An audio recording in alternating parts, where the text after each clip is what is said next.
This is the Northern Ireland Assembly Committee Room 30. This is the Northern Ireland Assembly Committee Room 30.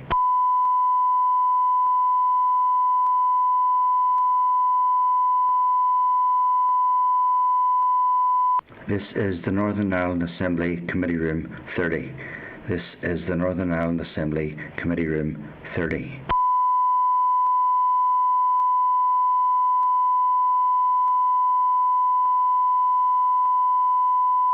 This is the Northern Ireland Assembly Committee Room 30. This is the Northern Ireland Assembly Committee Room 30.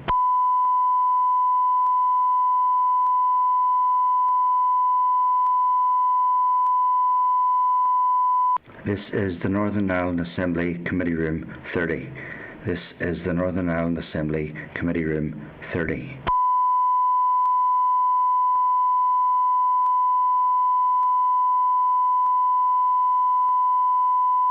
This is the Northern Ireland Assembly Committee Room 30. This is the Northern Ireland Assembly Committee Room 30.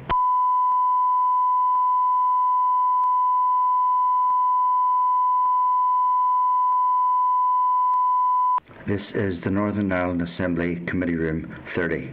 This is the Northern Ireland Assembly Committee Room 30.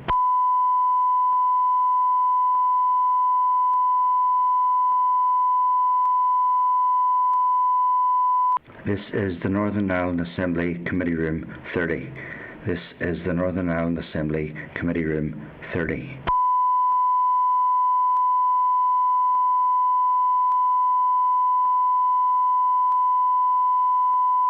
This is the Northern Ireland Assembly Committee Room 30.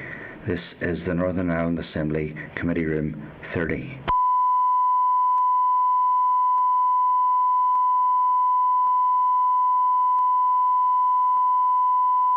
This is the Northern Ireland Assembly Committee Room 30. This is the Northern Ireland Assembly Committee Room 30.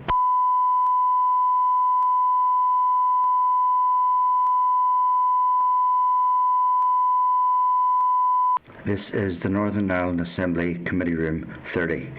This is the Northern Ireland Assembly Committee Room 30.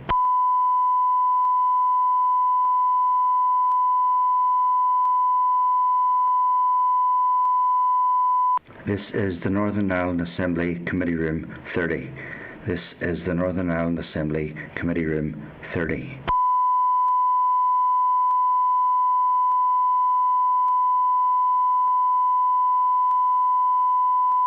This is the Northern Ireland Assembly Committee Room 30. This is the Northern Ireland Assembly Committee Room 30.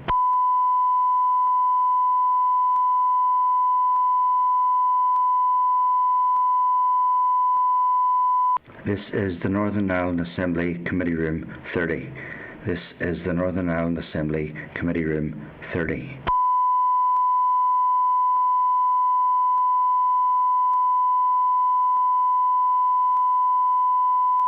This is the Northern Ireland Assembly Committee Room 30. This is the Northern Ireland Assembly Committee Room 30.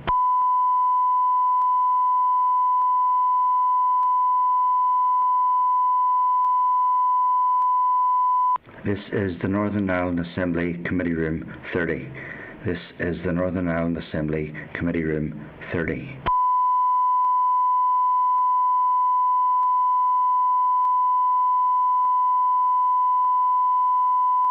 This is the Northern Ireland Assembly Committee Room 30.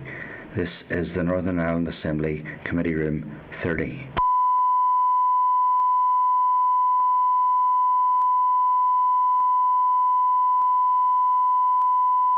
This is the Northern Ireland Assembly Committee Room 30. This is the Northern Ireland Assembly Committee Room 30.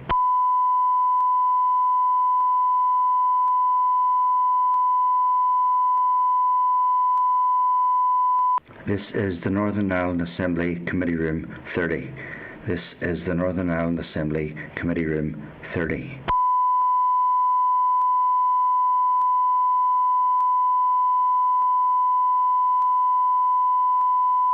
This is the Northern Ireland Assembly Committee Room 30. This is the Northern Ireland Assembly Committee Room 30.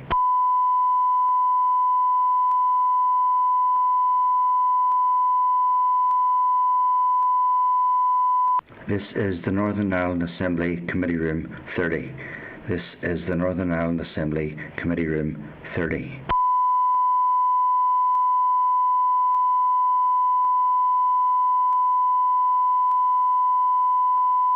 This is the Northern Ireland Assembly Committee Room 30.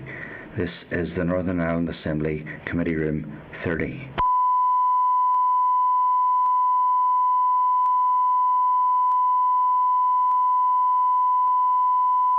This is the Northern Ireland Assembly Committee Room 30. This is the Northern Ireland Assembly Committee Room 30.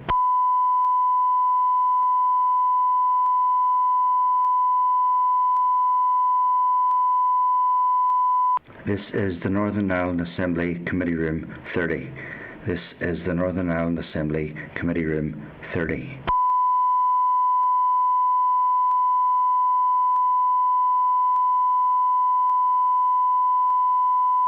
This is the Northern Ireland Assembly Committee Room 30.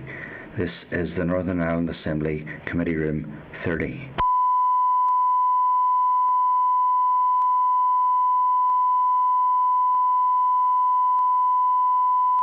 This is the Northern Ireland Assembly Committee Room 30.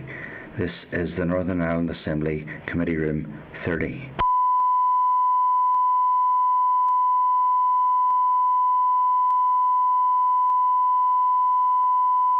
This is the Northern Ireland Assembly Committee Room 30. This is the Northern Ireland Assembly Committee Room 30.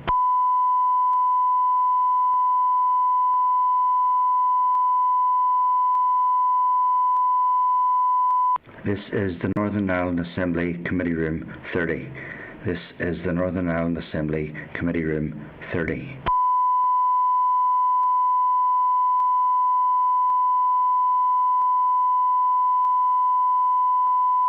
This is the Northern Ireland Assembly Committee Room 30. This is the Northern Ireland Assembly Committee Room 30.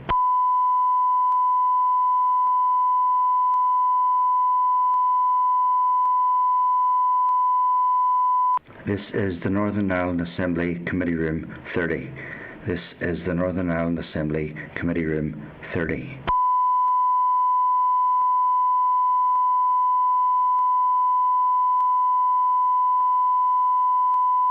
This is the Northern Ireland Assembly Committee Room 30. This is the Northern Ireland Assembly Committee Room 30.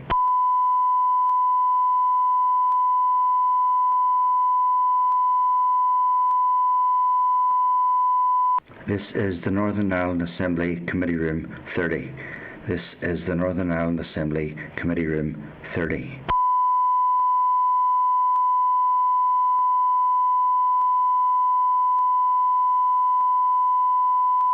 This is the Northern Ireland Assembly Committee Room 30.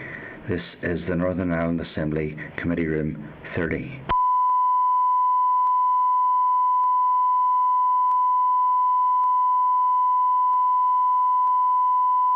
This is the Northern Ireland Assembly Committee Room 30. This is the Northern Ireland Assembly Committee Room 30.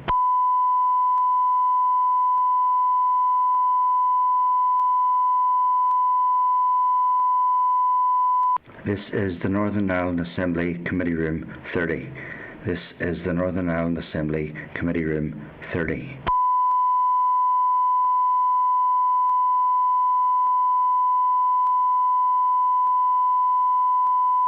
This is the Northern Ireland Assembly Committee Room 30. This is the Northern Ireland Assembly Committee Room 30.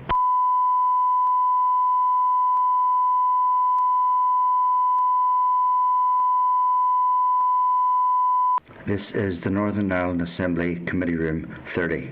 This is the Northern Ireland Assembly Committee Room 30.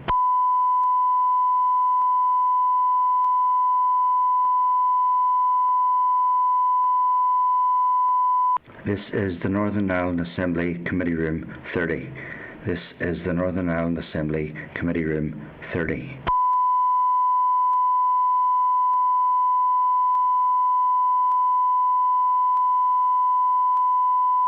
This is the Northern Ireland Assembly Committee Room 30. This is the Northern Ireland Assembly Committee Room 30.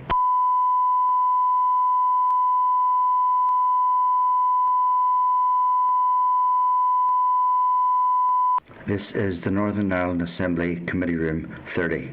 This is the Northern Ireland Assembly Committee Room 30.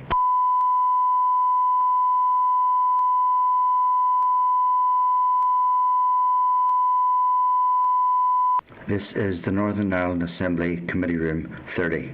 This is the Northern Ireland Assembly Committee Room 30.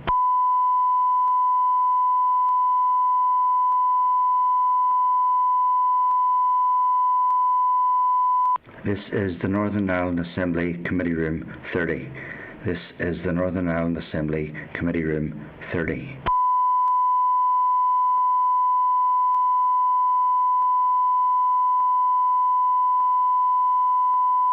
This is the Northern Ireland Assembly Committee Room 30. This is the Northern Ireland Assembly Committee Room 30.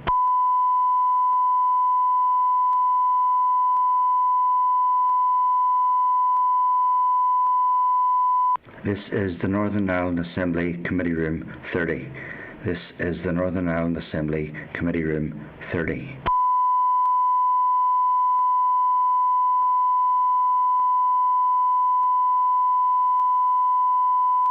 This is the Northern Ireland Assembly Committee Room 30. This is the Northern Ireland Assembly Committee Room 30.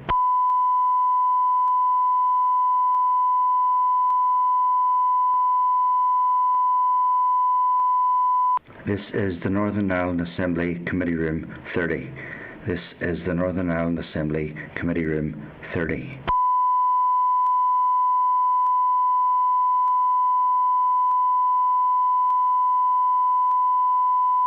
This is the Northern Ireland Assembly Committee Room 30. This is the Northern Ireland Assembly Committee Room 30.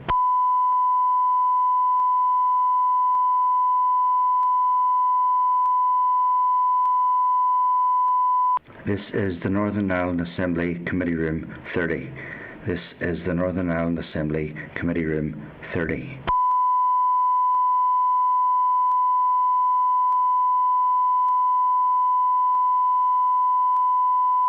This is the Northern Ireland Assembly Committee Room 30. This is the Northern Ireland Assembly Committee Room 30.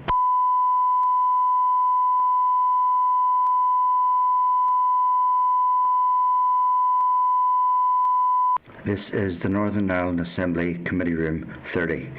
This is the Northern Ireland Assembly Committee Room 30.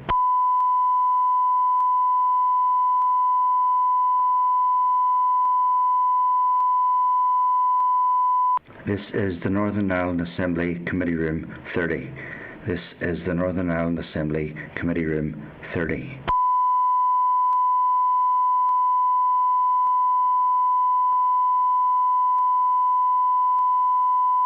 This is the Northern Ireland Assembly Committee Room 30. This is the Northern Ireland Assembly Committee Room 30.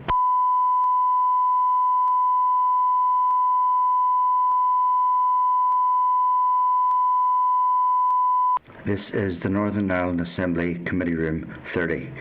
This is the Northern Ireland Assembly Committee Room 30.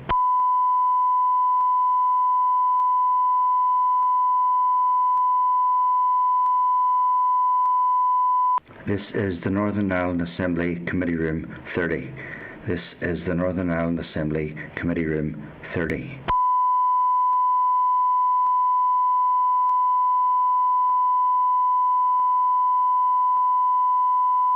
This is the Northern Ireland Assembly Committee Room 30.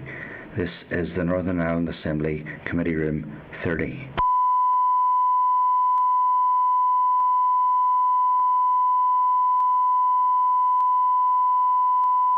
This is the Northern Ireland Assembly Committee Room 30. This is the Northern Ireland Assembly Committee Room 30.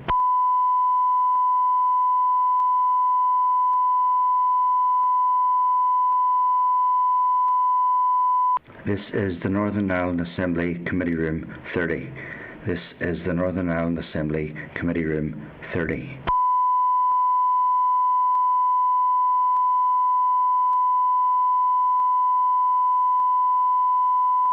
This is the Northern Ireland Assembly Committee Room 30. This is the Northern Ireland Assembly Committee Room 30.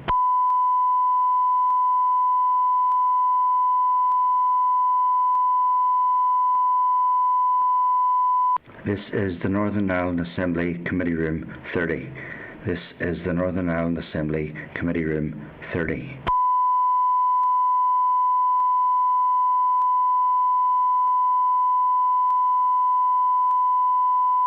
This is the Northern Ireland Assembly Committee Room 30. This is the Northern Ireland Assembly Committee Room 30.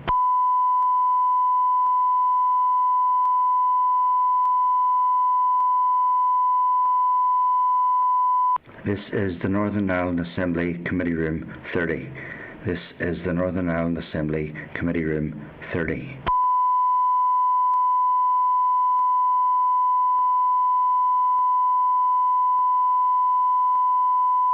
This is the Northern Ireland Assembly Committee Room 30. This is the Northern Ireland Assembly Committee Room 30.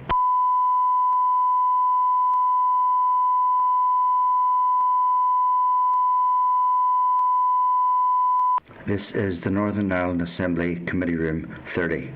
This is the Northern Ireland Assembly Committee Room 30.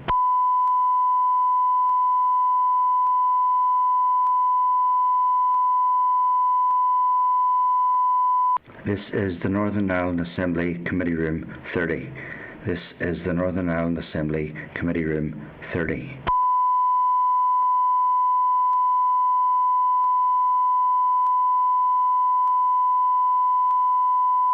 This is the Northern Ireland Assembly Committee Room 30.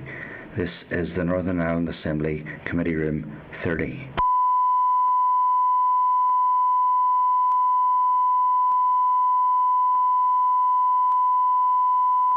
This is the Northern Ireland Assembly Committee Room 30. This is the Northern Ireland Assembly Committee Room 30.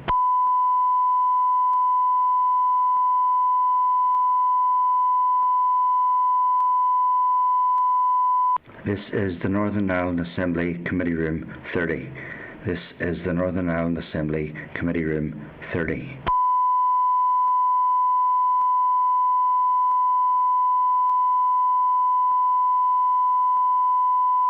This is the Northern Ireland Assembly Committee Room 30.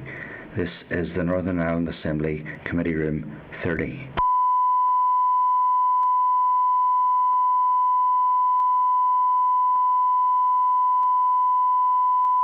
This is the Northern Ireland Assembly Committee Room 30.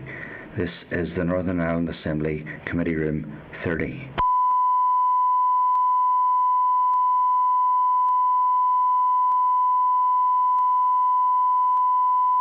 This is the Northern Ireland Assembly Committee Room 30.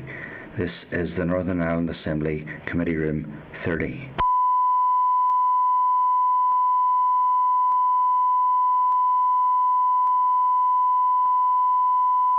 This is the Northern Ireland Assembly Committee Room 30. This is the Northern Ireland Assembly Committee Room 30.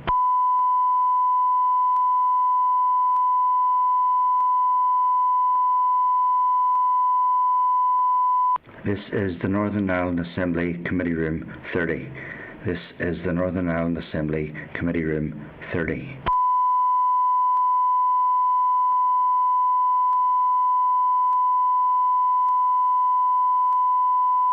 This is the Northern Ireland Assembly Committee Room 30. This is the Northern Ireland Assembly Committee Room 30.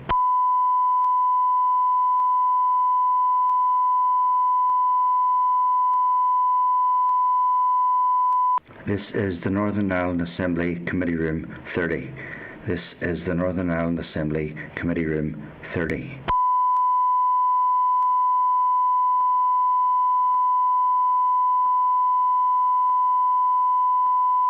This is the Northern Ireland Assembly Committee Room 30. This is the Northern Ireland Assembly Committee Room 30.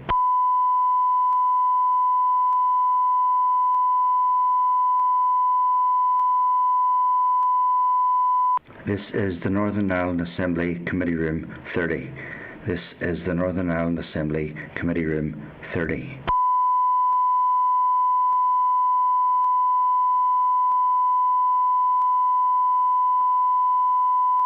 This is the Northern Ireland Assembly Committee Room 30. This is the Northern Ireland Assembly Committee Room 30.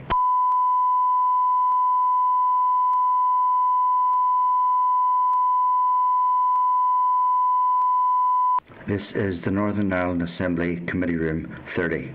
This is the Northern Ireland Assembly Committee Room 30.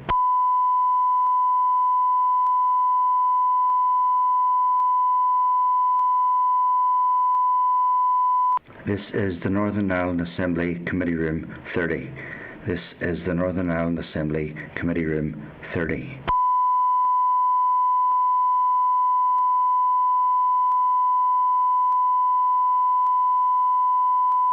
This is the Northern Ireland Assembly Committee Room 30. This is the Northern Ireland Assembly Committee Room 30.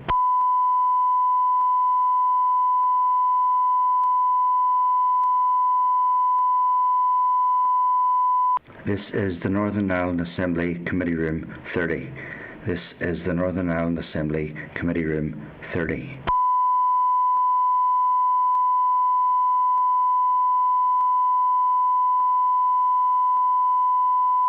This is the Northern Ireland Assembly Committee Room 30. This is the Northern Ireland Assembly Committee Room 30.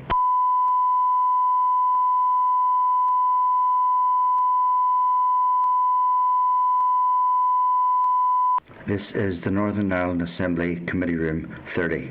This is the Northern Ireland Assembly Committee Room 30.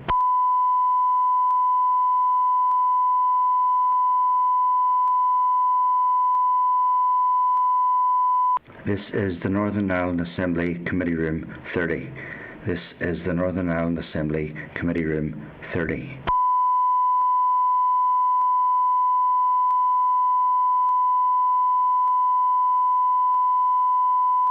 This is the Northern Ireland Assembly Committee Room 30. This is the Northern Ireland Assembly Committee Room 30.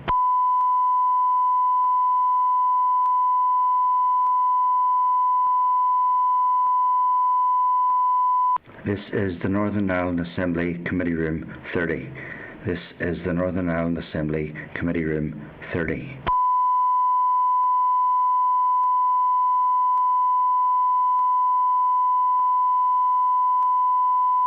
This is the Northern Ireland Assembly Committee Room 30. This is the Northern Ireland Assembly Committee Room 30.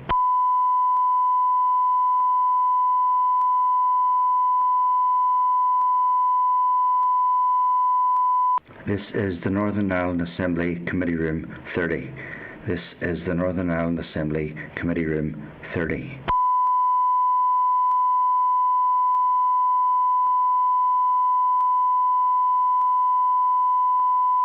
This is the Northern Ireland Assembly Committee Room 30.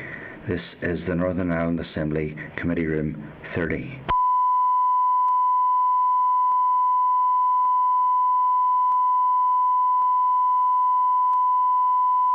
This is the Northern Ireland Assembly Committee Room 30. This is the Northern Ireland Assembly Committee Room 30.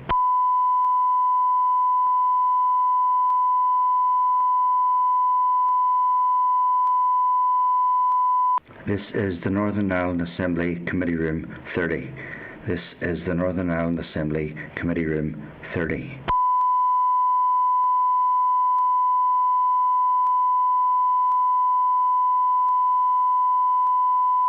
This is the Northern Ireland Assembly Committee Room 30. This is the Northern Ireland Assembly Committee Room 30.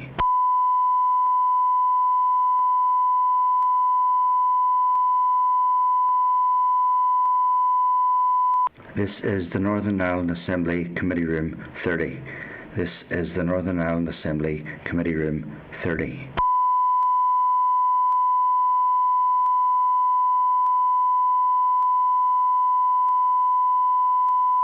This is the Northern Ireland Assembly Committee Room 30. This is the Northern Ireland Assembly Committee Room 30.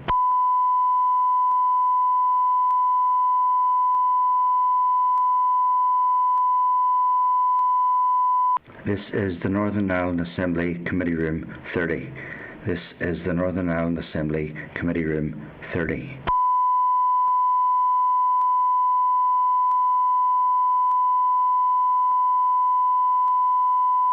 Can I just This is the Northern Ireland Assembly Committee Room 30. This is the Northern Ireland Assembly Committee Room.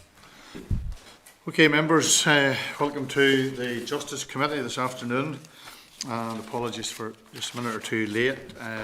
Those members who were over at the cyber unit, I think, found it very, very useful, and we're just back, so thank you for bearing with us for a moment or two.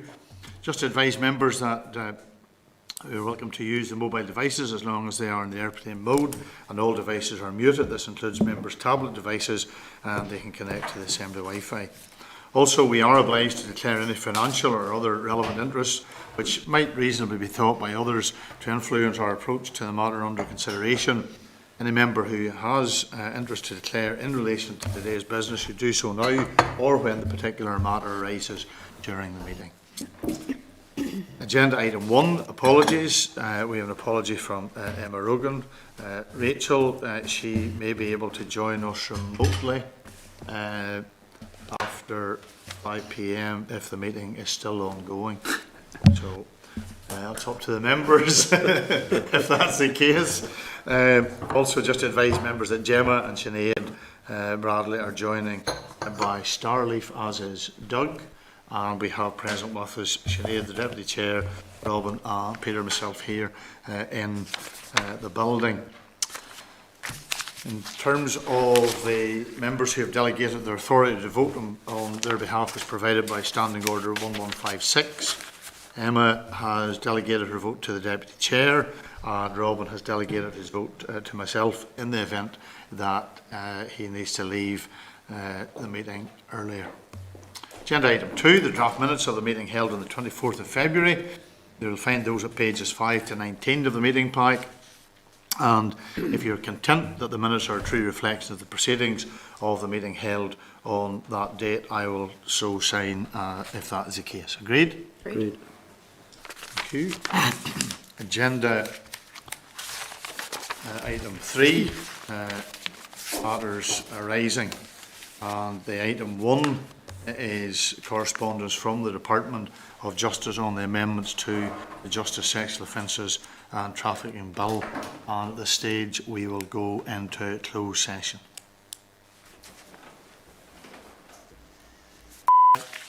Okay, members, we're back into public session, and just to briefly rehearse in terms of what we decided, we will convene a meeting of the committee on Monday morning, and that meeting will be to consider the amendments that have been tabled in our name prior to the debate on Monday afternoon.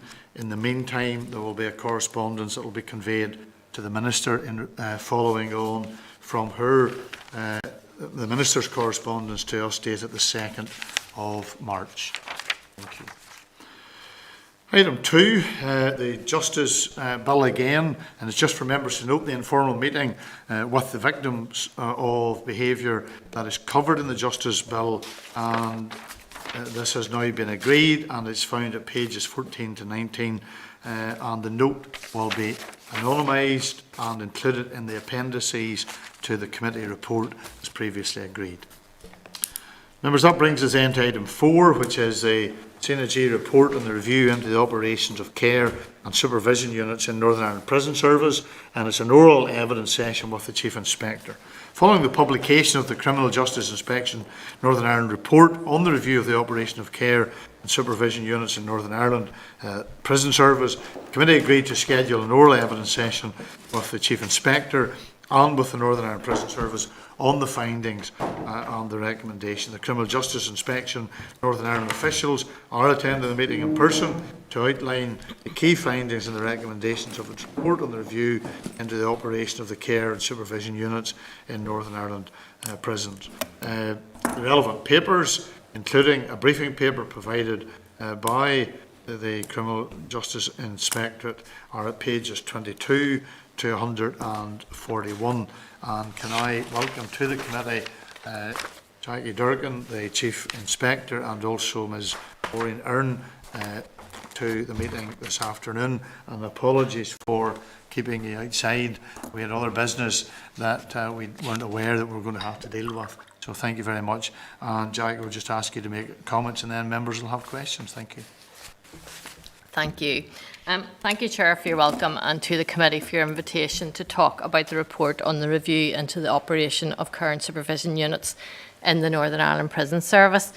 Maureen and I appreciate the committee has made time for this briefing and their very busy schedule. I hope the short paper I provided in advance was helpful. I don't propose to repeat what's in my paper, but rather make some opening remarks and give committee members the opportunity to ask questions. Inspector Maureen Earn, supported by the lead inspector, Stevie Wilson, who has now retired from CJI throughout this review. And between us, I hope we can assist the committee with any queries they may have. CJI has a history of independently inspecting places of detention, including prisons, with partner inspectorates and reporting on conditions and treatment, with a focus on promoting positive outcomes for prisoners and the public. Inspections are evidence-based and will gather, analyse and evaluate evidence from a number of sources to reach assessments and make recommendations.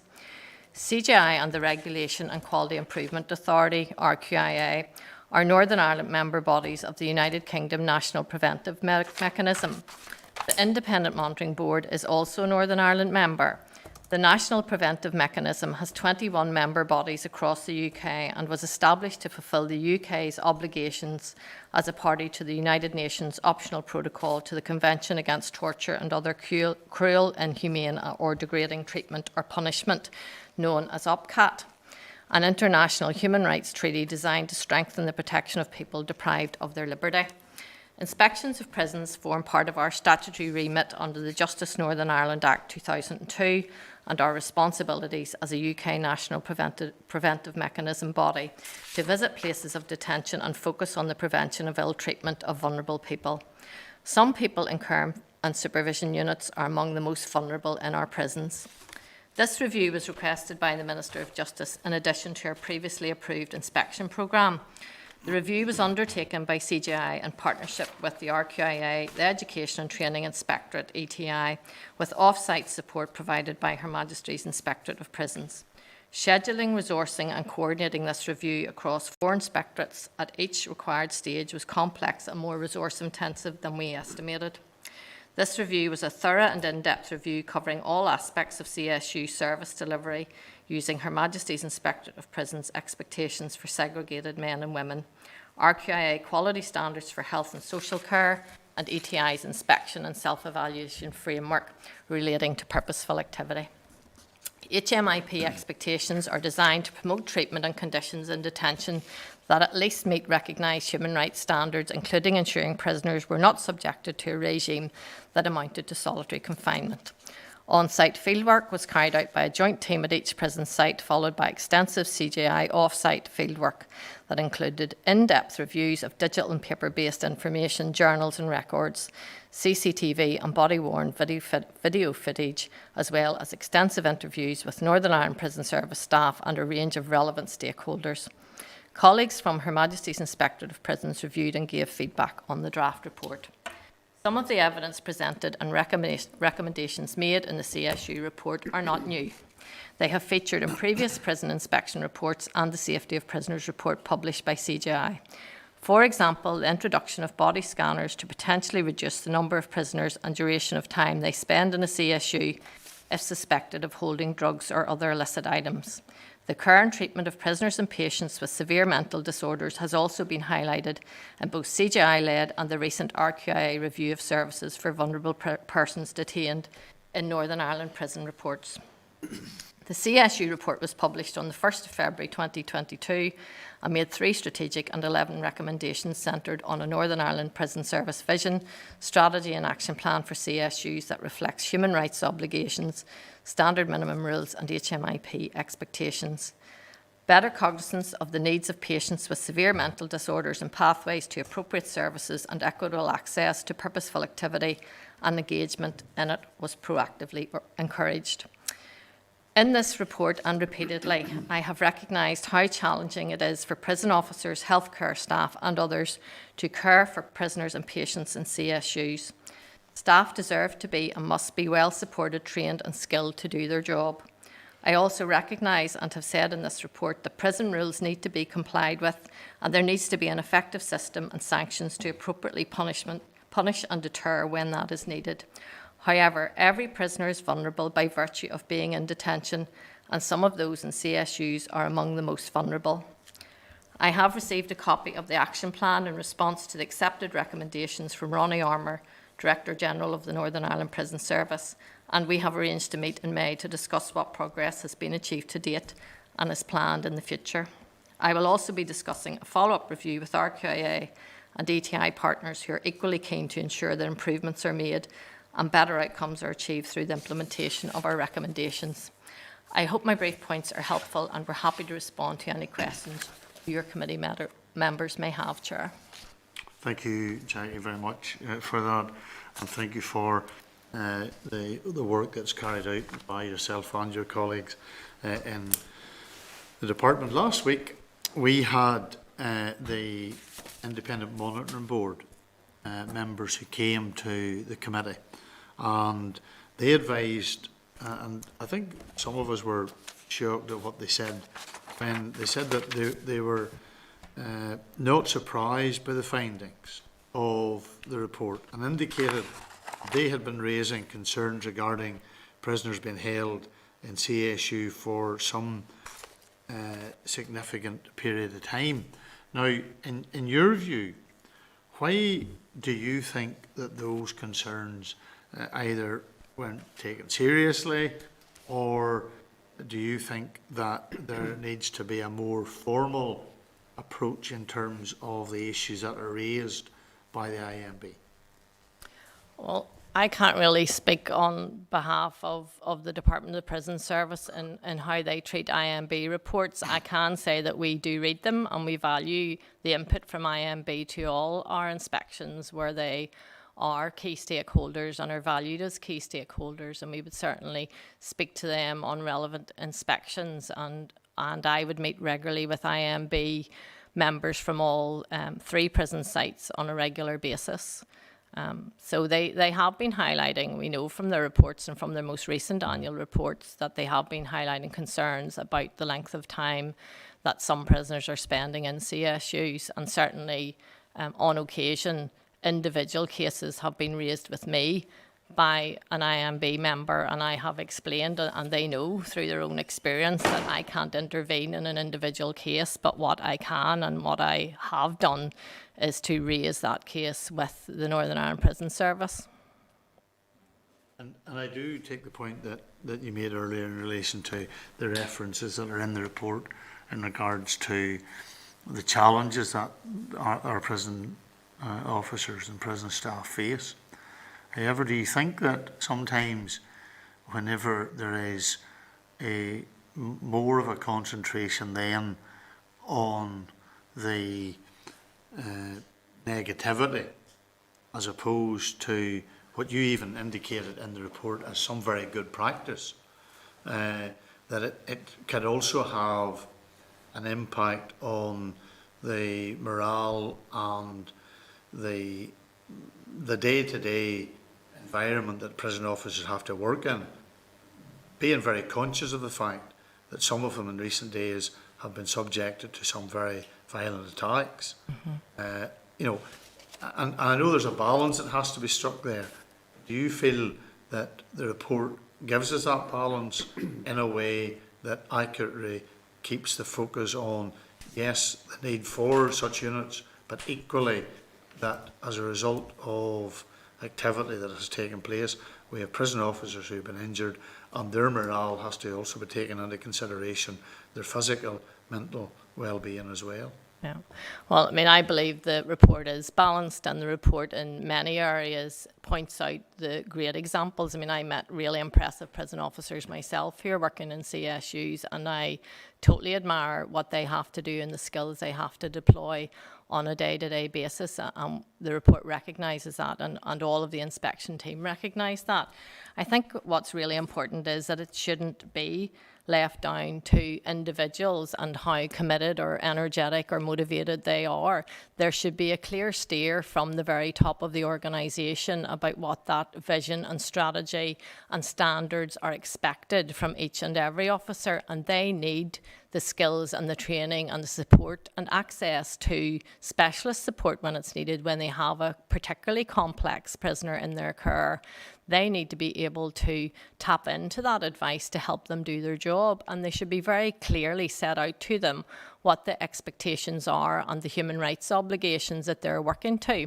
And that's what we found, and why the recommendations are centred around providing that support and clarity, not just at a strategic level, but very much at an operational level for each and every individual prison officer. But I think, and I believe, this is an evidence-based report. Of course, we got views from a wide range of prison officers, stakeholders, prisoners themselves, and I believe what we've tried to do in this report is put recommendations in place that will give that clarity to individual prison officers, and hopefully the support and training that they need to do their job and do it well. Thank you. Members, Sinead? Yeah, thank you. And thanks for your time today, Jackie. Just you were speaking there about those difficult prisoners, and obviously it shouldn't come down to the fact that prison officers have to be dedicated and enthusiastic, whatever, to be able to deal with them. But the report does make it clear that there are serious questions around those prisoners that have severe mental health issues, and whether prison is actually the most appropriate place for those individuals. And in the absence of us having a dedicated facility, like the type of Broadmoor, that type of institution that they have across the water, how do we manage that going forward? Is it just do we just continue to use the CSU model, or how do we best serve those types of prisoners? Yeah, I mean, I think the recommendations in the report, and certainly RQIA colleagues, were very clear about the partnership working that needs to take place between prison service led by the South Eastern Trust and Department of Health to say what are the standards of service and healthcare that need to be provided to prisoners who are in the care of the Northern Ireland Prison Service, because certainly prison officers don't have the skills that are necessary. An example of that was, we spoke to officers that were dealing with a particularly complex individual and said themselves they were winging it. Well, no prison officer should be expected to wing it with any person who's got severe mental health issues. They need access to proper support, and equally prisoners are entitled to the type of health care that they would get in the community. I think what a lot of people forget is that a lot of prisoners are transient through the prison. They were users of those services, mental health services in the community, before they come into prison, and they will be users of those services when they leave prison. So I think it's really important that partnership working between the Trust and the Prison Service and Department of Health and Department of Justice, as the recommendations have stated, make sure that whatever model is put in place, it's fit for purpose, and it gives those prisoners access to the quality of healthcare provision that they need. But it's also important, I think, to remember as well, prisoners in CSUs are very wide-ranging, and why they're there is very wide-ranging, and not all of them are violent or concealing drugs or other illicit items or have severe mental health issues. We certainly came across individuals in current supervision units who were there because they were fearful of their own safety in the general prison population for whatever reason. And I think the issue with CSUs is they are trying to be a very broad number of things to a varied number of people, and the reasons why they're there. Maureen, just wanted to bring you in at this point. Is there anything you wanted to add to that? Yeah, no, I think that's a particular challenge for the staff, and as the Chair recognised, in terms of the training that's provided, we were certainly listening to the staff and spoke to them about their needs around training and also supervision. So they relied on each other very heavily in terms of peer support, in terms of, their day-to-day encounters with people on the landings, and that was quite difficult, and that's why we've made some of the recommendations that we have within the report.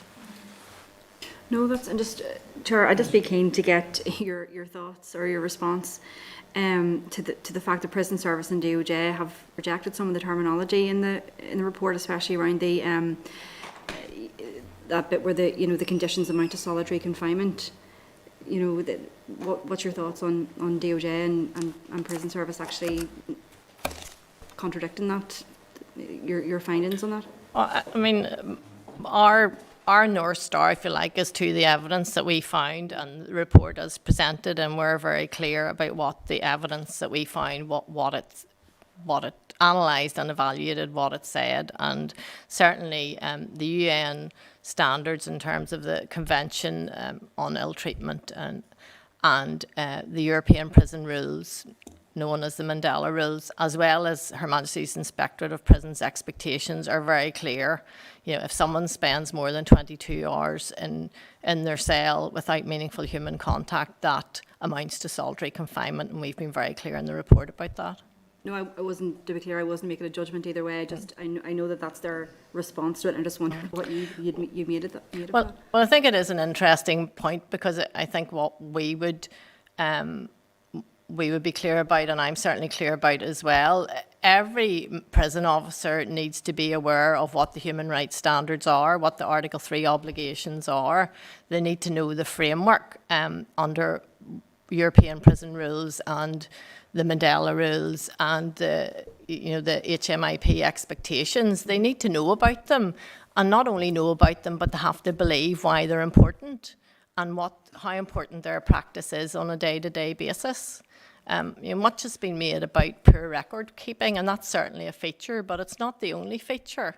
You'll only, if you're told very clearly from the top of an organisation through a strategy or a policy that it's important, and you understand why it's important, then you're more likely to do it.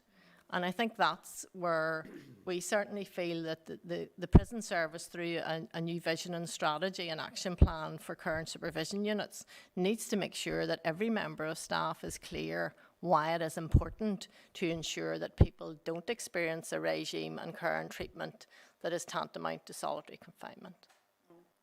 And if I could just add there as well, I think not just the prison, the prison staff need to be supported in doing that with the other partner agencies that work within the prison. So certainly the role around purposeful activity and the role that Belfast Met and tutors play, and all of the other community voluntary sector organisations.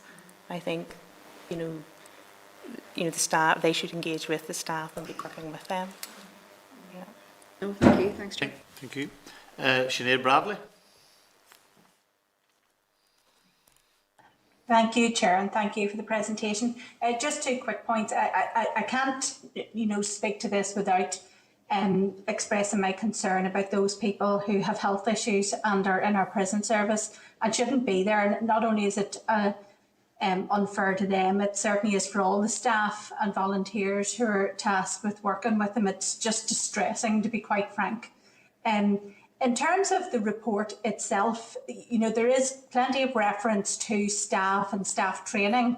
And I want to know, is it fair to assume that when you refer to staff, that you are also referring to those volunteer services that work around the staff? And it is in my mind to have there the Independent Monitoring Board, but also because obviously we heard quite starkly about the absence of any training that they have, and not just, Jackie, you referred to the quote from the report where they're winging it, but there are Independent Monitoring Board staff who are trying to learn from those who are winging it. So it really is an avalanche of disasters in terms of people just been thrown in the deep end and trying to do their very, very best. And I have no doubt that all those staff are doing exactly that, but it just seems to me terribly unfair and absolutely wrong.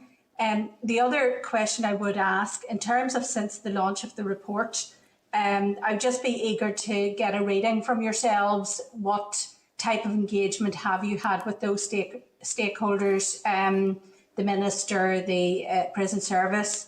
And you did say that a lot of these recommendations are not new, unfortunately, and we know that. But do you have any sense of there being an acceptance of what is proposed and that there would be movement after this report, or is it another report that's going to be quoted as the title of holding recommendations that are not moving through the system? Okay, I think the first point there is around the recommendations that we make. I mean, each of us, CJI, RQI and DTI, are very mindful of our own statutory remits and who we give recommendations to. So the organisations that we inspect, you know, in terms of whether it's a health trust or whether it's the education providers through ETI making recommendations to Belfast Metropolitan College or ourselves through the statutory criminal justice agencies, it would be difficult for CJI to make recommendations to voluntary organisations because we've no statutory remit under their for their kind of operations or governance. But that's not to say that where we see opportunities for better partnership working, then we would make recommendations. I mean, as regards the IMB, the IMB, as you know, are a number of volunteers, and we don't inspect IMB, but we certainly count them as a very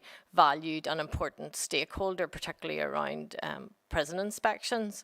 So I don't think it would be appropriate for me to make specific recommendations about training of IMB members. I think there are mechanisms in place for IMB to engage at a level that they believe will be effective for them with their sponsor department, with the Department of Justice, to make sure that whatever training it is that they feel they would benefit from or improvements to their service delivery is something that they need to work through with the department.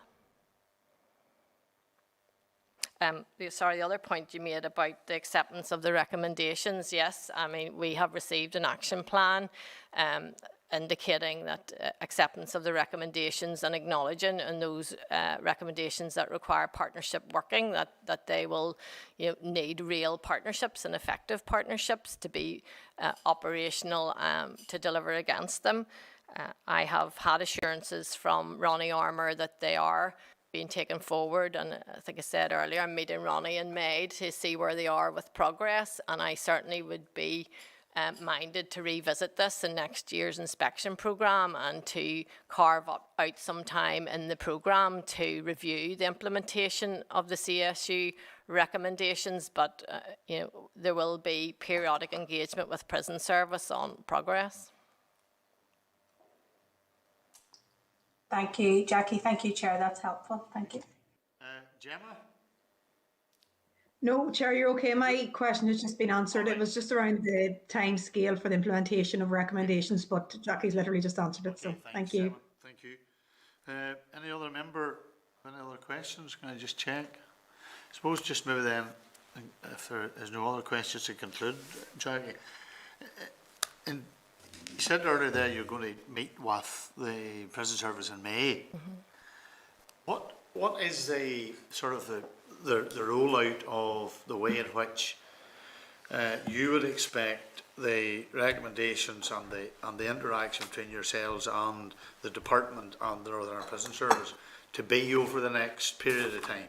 So you meet the prison service, you talk to the senior management there, then will you have an interaction with the department in relation to the recommendations? Just what's the mechanics of all of that? Because ultimately, at the end of the day, it will come down to a decision between the department and the Northern Ireland Prison Service, the way in which they address the concerns that have been raised in this particular report. Yeah. I mean, certainly in terms of formal review mechanisms, we can do follow-up reviews on any inspection report, and as you know, we consult on the content of the programme, but I think the issues and the recommendations that were made in this report, I certainly would be keen to follow up on them on a more formal basis, but until we get to that point, I certainly want to keep in touch with the prison service to see how they're progressing that action plan and has there been movement on it. I believe that the prison service are committed to and interested in implementing these recommendations and improving services, just as CJI is interested in. We inspect for improvement. We inspect to ensure that there's better services, that there are improvements to strategy and governance, that there are improvements to the experiences and outcomes for prisoners, particularly in relation, obviously, to prison inspections. But if there's any formal engagement we would have with the department is usually we would periodically receive an update from them on the implementation status of recommendations across reports. But I think this review has put into stark relief that we can't sit back and wait for another prison inspection. You know, prison inspections that are done every 3 or 3 to 4 years. You can't rely on what was in place and practice 3 years ago to make sure that that's what's happening today. And we need to make sure that there is some sort of follow-up to these recommendations, and that's what I'll be proposing in next year's programme. Yeah, and just on that point, and I'll conclude with this, but was there no, and because we've had the McGilligan report in terms of, but in that report there was little or there was no reference to the CSU in some of the commentary, but yet the timing of that was 3 months before the report into CSUs. And was there a why would it seem that there was a disconnect between the two? Okay. And maybe that's a fault more on my part in terms of trying to understand it, but it seemed as though the two didn't sit side by side. One was saying one thing which was very positive, and the other was saying something which was more, albeit Gillian still, even with the CSUs, came out as being the better provision, or at least was being given. Like, for example, I saw in the report where they had published a document, a booklet, which was highly commended in terms of the way that was produced to McGilligan, but that's not a common piece of literature which is available in any of the other prisons. Mm-hmm. So there's a couple of really important points there. A whole of unannounced prison inspection is very different to the focused, in-depth review on current supervision units at every prison at the same time. The whole of prison inspection will cover every aspect of the prison, every area of the prison, and outcomes for prisoners. So it's not a direct comparison, but there certainly is read across, and there should be read across. The on-site fieldwork for the CSU review, they were carried out in January and February of 2021, and the fieldwork for the McGilligan inspection was carried out in late May and June 2021. And the McGilligan report does reference the current supervision unit. In fact, it comments on how pleased we were that the sensory garden available to prisoners in the current supervision unit in McGilligan, which is a fantastic facility, how it was being utilised more, and that's exactly what we wanted to see. There was no point in investing in that facility if it wasn't being used to get prisoners who were in the CSU time out of cell and out in the fresh air. So there was commentary about the CSUs, but in a whole of prison inspection, it is one area among many, many areas in the prison that are commented on in a whole of prison inspection. Anything else No, you want to? I think that's right in terms of the timing. Was McGilligan fieldwork came in June, and there had been months that had passed since the fieldwork for CSU, and there were other developments that we observed when we were on site in June around the care planning for people in the CSU. So yes, that was positive. And I concur with the comments, Jack, in relation to the provision for the sensory garden and so on at McGilligan. I've had the opportunity to visit that prison with the Governor, and I have to say, and again I've said this to the Director General and to yourself, they are two different regimes, McGabry and McGilligan, for a variety of reasons. However, I think that there are many good examples of what goes on in McGilligan that is good practice but could be replicated in other parts of the system. So yeah. I agree with those comments. So can I just thank you both for your time today. Again, I do apologise for the delay, but thank you for the time you've taken. Very much appreciate it, and look forward. Well, this may be the last time probably you will be in front of this committee, because in the next few weeks we will all be stepping down from these roles, so you will still be in your position, and you'll have to deal with a new committee. So I suppose on that basis, I thank you on behalf of the Justice Committee for the work that you and your colleagues continue to do, and whoever occupies this chair and whoever the committee members are of the Justice Committee, I know that they'll have someone in yourself that they'll be able to work with and have a working relationship with. So thank you very much. Thank you, Chair. Thank you. Okay, members, that brings us then to item 5, which is on the same basis. It is the oral evidence with the Northern Ireland Prison Service, and the representatives of the Prison Service will join us. Are they? Pause while we Yeah, we'll just pause for a moment or two until we get the room ready for the members coming.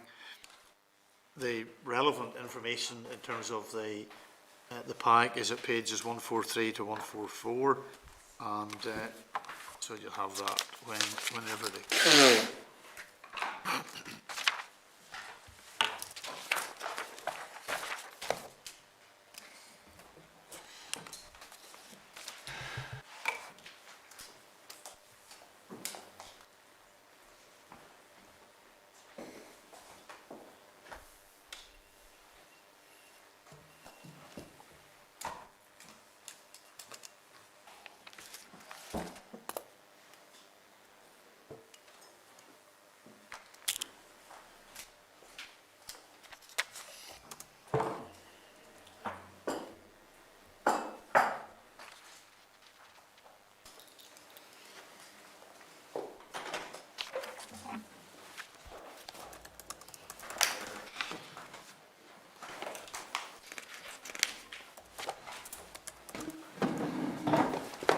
Thank you very much, and apologies for keeping you today. Our business has sort of gone on a wee bit longer, but can I welcome Mr. Ronnie Armour, the Director General of the Northern Ireland Prison Service, Mr. David Kennedy, Director of Prisons, and Stephen McCourt, Acting Director of Rehabilitation in the Northern Ireland Prison Service. You're very welcome. Thank you for your information that you've been always so willing to provide to this committee. And we'll ask you, Ronnie, just to make a few comments in opening, and then members, you could indicate, I have a few questions, but if you could indicate, we will take questions. But thank you for your attendance. Okay, thank you, Mr. Chairman, and thank you to the committee for the opportunity to attend today and to take questions on the recently published Criminal Justice Inspection Review into the operation of the current supervision units in our 3 prisons. When the review was published, the Minister made a detailed statement in the Assembly in which she welcomed the review, provided context in terms of the very challenging, complex and at times dangerous work that we carry out in the CSUs, outlined the action we had taken to date and set our route map for implementing the recommendations that had been made. If I may briefly update the committee today on the work we have done and are doing on foot of receiving this review. For ease of reference, I'm going to brigade my comments under a few key headings. If I can start with engagement. As members know, the review indicated that in the absence of evidence demonstrating meaningful human contact, a number of prisoners had been held in conditions amounting to solitary confinement. I want to assure the committee that no one is being held in this way today. Immediate action was taken when this issue was brought to our attention in October 2021. Robust data is now being recorded in terms of engagement and out of cell time, and we will shortly implement a digital solution to take the pressure that recording of data presents for our staff. Separately, we are working with colleagues in the Belfast Metropolitan College to ensure that Strategic Recommendation 3 and Operational Recommendation 7 are implemented by the 1st of April this year. Recommendation 6 has already been implemented. Mental health. The review acknowledged that on occasions those with severe mental health issues have been held in our CSUs.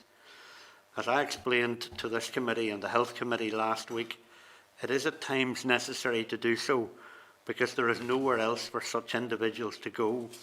and their behaviours require us, for the safety of staff and other prisoners, to separate them from the general population.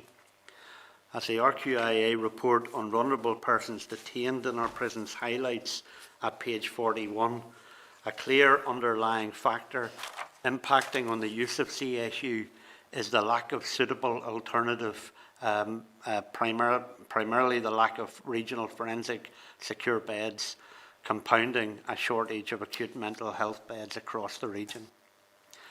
I can assure the committee that we have no one currently in CSU who is waiting for a transfer to outside hospital. Of the 16 individuals in CSU today, 9 are there for acts of violence against staff, prisoners or property, 6 for concealing or being found in possession of drugs, and 1 due to extreme behaviours. Chairman, I want to inform the committee that we are now advising our healthcare partners within 2 hours of a prisoner being transferred to CSU and formally requesting them to undertake the necessary primary healthcare and mental health assessments in line with Operational 1 of the Criminal Justice Inspector's review. Both the Minister and I welcome and support the importance of those in prison having equal access to care and treatment in a secure inpatient mental health facility or learning disability hospital, as highlighted by Strategic Recommendation 2. Minister Long has written to the Health Minister on this issue, and I have written to colleagues in the South Eastern Trust. It is vital that health colleagues fully implement this recommendation, and we stand ready to support them in doing so. Women. The review noted that we had opened a new CSU at Hydebank in early 2020. Women and men were accommodated in the same building, but on separate landings. While the Chief Inspector acknowledges that this was a much better facility, she concluded that because it was a shared building, it contravened the Mandela rules. We immediately discontinued this practice in October of last year, and we now have a dedicated female CSU adjacent to Ash House, the female accommodation unit at Hydebank. Governance. Strategic Recommendation 1 highlights the need for a vision, strategy and framework for the effective operation of CSUs to be in place by the 31st of October 2022. I can advise the committee that it is our intention to fully implement this recommendation by the 30th of June this year, and work to do so is advancing well. Drugs. Finally, Chair, if I may address the issue raised with the committee by IMB members last week about the time individuals spend within CSU because of concerns that they are trying to bring drugs into our prisons. Keeping drugs out of our prisons is a constant battle, and no one should be surprised at the lengths individuals will go to try and smuggle drugs into prison and to coerce others to do likewise. We have with us today, we're happy to show to the committee pictures of large quantities of drugs secreted within individuals and held internally by them for periods in excess of 2 months. I have no doubt that there are many in our prisons who would want to see the use of CSU curtailed, but the role of the prison service is to keep those in our care safe, and that includes keeping them safe from those determined to smuggle drugs in and those within the prison population who seek to force them to do so. Drug seizures such as the ones that we're talking about today have undoubtedly saved lives within our prison. CSUs play an important part in that process. Our role is to ensure we operate them openly, transparently, and in line with best practice. Mr. Chair, I believe that the review that the Criminal Justice Inspector published earlier this year will help us to do that, and I believe that when implemented, her recommendations will make our CSU an exemplar of best practice, because I don't believe anywhere else in these islands will we be doing what we will do in CSU when we implement these recommendations later this year. Thank you. Thank you, Ronnie. And obviously we concur with the comments you've made, and I think it was really disturbing to hear the numbers in regards to drugs that has been in the media in recent days. And obviously that does create a very particular challenge in relation to your officers and to the prison staff. But Rachel's not here, so I think she's unable to be at the meeting today, but if she was here, I've no doubt that one of the questions he would ask, and I think it's relevant to maybe even ask it now, is about the issue of the use of body scanners. And have you any sense as to where that is at, what is likely to be the issue of their introduction and so on, just so that we have some sense of what more can be done to deal with this pandemic, because that's clearly what it is, and it's a very serious one and has serious consequences for the individuals. But also, I suppose, because of that, there's also implications for your staff. Chairman, I mean, thank you for the question, and I share the committee's frustration in relation to this point. We desperately need body scanners within our prisons, and we have been actively working to achieve that. Unfortunately, we have to go through what's called an accrediting or an authorising body in order to get approval to do this. And we have been working very closely with colleagues in the Department for the Economy who have been sponsoring this for us, the Health and Safety Executive and the Home Office and Border Force, in order to try and get the approval that we need. I'm very hopeful that we will have that approval within the next couple of months. Approval has just been given to the Scottish Prison Service, and I think we're probably next in the queue. So I am hopeful that we will have that. Both the Minister and I have made a commitment that we will make funding available to purchase body scanners for each of our prisons as soon as we get the approval that we can use them. We haven't been idle on this. We've been working behind the scenes at the necessary policies and procedures that need to be put in place once we purchase the body scanner. So we are ready to go as soon as we get approval from the Home Office and from Border Force. That's very helpful, Ronnie. In terms of the numbers, just to concentrate on the issue of CSUs, in terms of the numbers, you had, because obviously compared to the overall prison population, these numbers are still relatively small. However, what you've indicated in terms of the reasons and the reasons why they're there and the nature of the behaviour that the individual displays, you made reference, and we have to be careful, we have to protect confidentiality here. Mm-hmm. But you made reference to one particular prisoner who has displayed, I think you might have used the word extreme behaviour. But could you give us a sense of, like, because am I right in saying that there was 3 prison officers, or there was a number of prison officers who were injured in the last couple of weeks? So sadly that doesn't get headlines. It's not covered in a radio programme that likes to deal with sensationalism, and it didn't get the headlines in the paper. So, you know, what is, could you give us some sense of what your staff have to deal with, so that we get some sense of perspective here, because I think that is important in relation to this issue. I mean, you're right, Chair. We do need to respect confidentiality, but I do think the case, and I'm going to ask David maybe just to say a little bit about the case. I think it does and will give the committee an example of just how difficult it can be to try and manage some individuals with extreme behaviours. David, do you want to say a little bit about the? Yep. Thank you, Chair. I mean, first off, I suppose. Ronnie's already gave a bit of a flavour on it. So, I mean, we have 16 individuals in our 3 CSUs at this moment in time.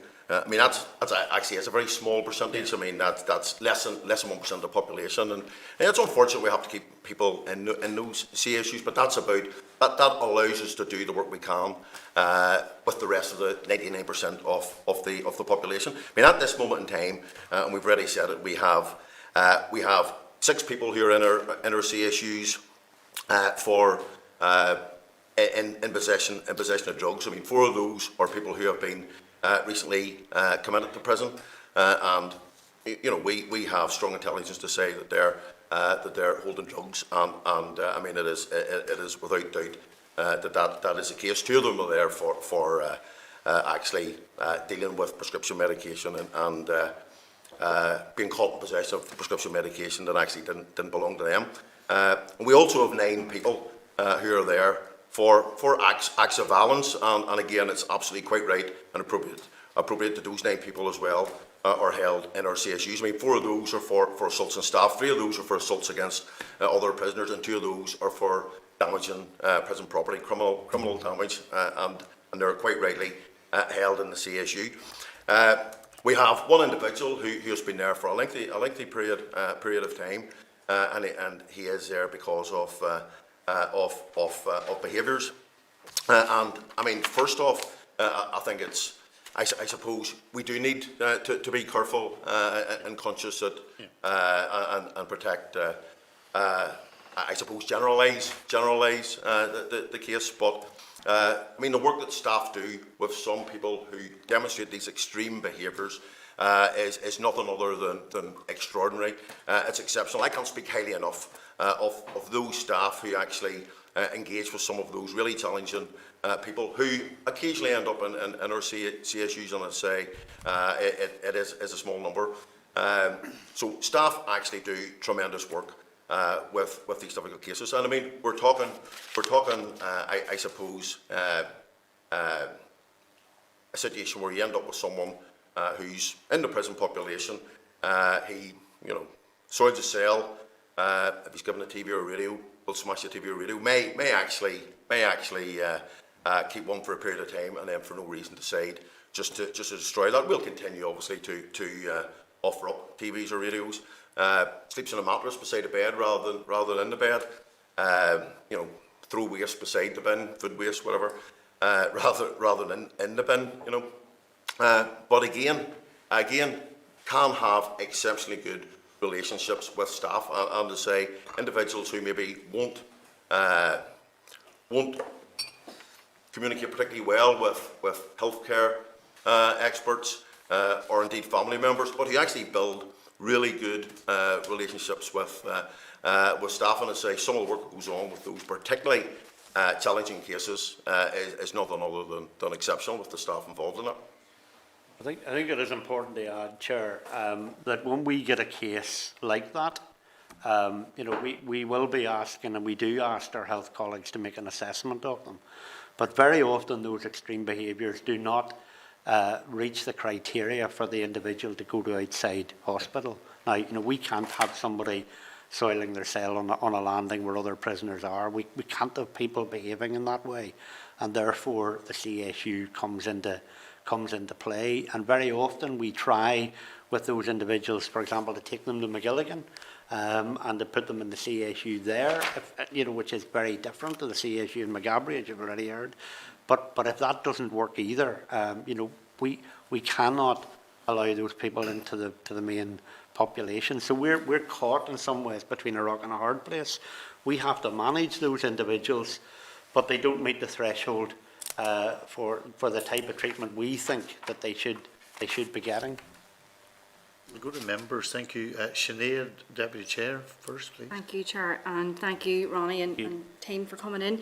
I think just picking up where you left off there, and it's a question I'd raised with Jackie and Mooring from CJI. It is a pity that we don't have that dedicated sort of Broadmoor type facility here. And I know you said in your opening remarks that you've actually written to the Health Minister, and that's good. And hopefully, because I wouldn't claim to be an expert, far from it, but obviously that individual that you were speaking about there has challenging mental issues or behavioural issues, whatever, and that type of facility is somewhere where that type of person could get the help and support that they need. Just in terms of the report, you know, I know it's very welcome. I know you guys accept the recommendations in the report, and it'll be good to see them, you know, eventually rolled out for the benefit of everybody within the prison service. But we had the Independent Monitoring Board last week, and we heard from them just about their concerns around how long it took for their concerns to be taken on board, and for action to be taken. So maybe just Ronnie, if you could go into just to give us a bit of a flavour as to you know, your work with the Monitoring Board, and just you know what's that relationship like in terms of them raising issues and you guys sort of actioning the issues. Well, can I say I very much value the work of the IMBs, and I think it's always worth reminding ourselves these are volunteers who are giving of their time to come into our prisons and to work alongside us. And, you know, so I do value their work. I've met the IMB Executive Council, I think, on 4 occasions over the past year, and I'm meeting them actually next week again. So I think, you know, that's a demonstration that we do take this, seriously. I mean, I've looked back over the IMB reports to 2017, following their comments last week, and I think, you know, to be fair to the IMBs, they have commented each year in terms of our CSUs. I think they've given a very balanced picture over those years, and the main concern that they've raised is around the length of time that people can spend in CSU. I think it is important though to say, and the main concern for me in the Chief Inspector's report was the reference to solitary confinement, and that was a shock to us, I'll be honest. I mean, the IMB do not refer to solitary confinement or make that suggestion in any report between 2017 and 2021. They make the comment in their latest report, which coincides with the Chief Inspector's report. But we do take their work seriously. I think it is challenging for them. It's challenging for us. I very much welcome the comments that they made last week about the change in culture within the service, and very much welcome what they said in relation to the challenges of our staff. But I do want to assure the committee I personally take their reports seriously, as do the governors in each prison, and we implement their recommendations as far as we can within the resources that we have available to us. Fair enough, yeah. Thank you. Thanks, Thank you. Sinead Bradley. Thank you, Chair, and thanks, Ronnie, for being here. And I want to thank you for that answer you've just given. I know that will be certainly encouraging for the IMB members, not just those who presented, but all those volunteers who step up in that task, which is, you know, not an easy one by any descriptor. Ronnie, I know you're speaking to us directly about the report today, and I appreciate that. And you know, it's very well presented in terms of factual, you know, operational targets and dates. And I know from other conversations with you that, you know, the prison staff, that you go on further. There are other pieces I'm aware of. And I suppose really that other bit of work, and the Chair rightly referred to it, Rachel would definitely have been bringing up the issue of body scanners. But I would just like to know, in terms of then the whole, it does seem to me that there's going to be, and hopefully will be, significant change. And there is a piece there you're talking about revisiting how you select the right employees within the service to specifically work in CSUs, because it may be a very specific skill set and type of worker that would be suited to that post. And also then with the ambition and the hope that we do bring online body scanners sooner rather than later, that will no doubt require, you know, another set of skills and training. But I would be eager to know, and I heard CJINI, you know, saying that, you know, their remit is to specifically look at those who are directly employed via the department, for want of a better expression. But you will appreciate the IMB are critical people in terms of your overall offering. And I want to know, when you're building up that whole new piece about who are the proper staff, what is the training available to them, will you be factoring in those volunteers in your service to make sure that they're not just able to add value, but able to assist where possible, and really be able to take a reading of what is happening around them and what standards they should be expecting to see? I think the answer to that, Sinead, is yes. I mean, I see the IMB as critical friends. I mean, when you read the entire reports that they produce for us, I mean, there's a huge amount of positive stuff in there, as well as holding us to account when they feel we have fallen short. So I've no issue in working with them and canvassing their views. You know, I think it is important, though, to say when we're talking about the staff and the selection and training of staff in CSUs, I absolutely accept the Chief Inspector's recommendation, and we will do that. But we have many areas across the prisons where, you know, you could make the same argument that staff need to be, you know, they need to be trained, they need to be carefully selected. I mean, I've said at this committee before, you know, 33% of our population have a history of mental health illness. Now, we have no one in CSU today that you know, has been designated by health colleagues as having a mental illness. So that means that those people are in the general population, and I think, you know, Prison Officers Union and others could rightly argue that what we're saying about training and selection of staff for CSUs is applicable in other areas as well. So we will look at all of those things within the resources. I think that and I'm not making an excuse about resources, I'm just being realistic, within the resources available to us.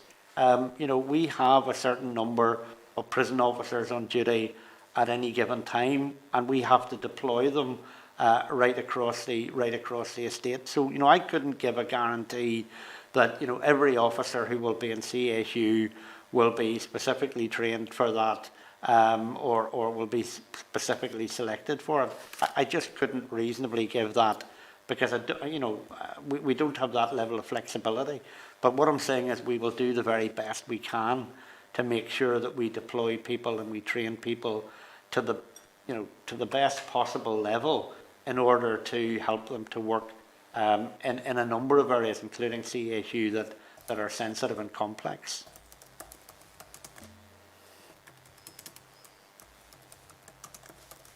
Thank you, Ronnie. Thank you, Chair.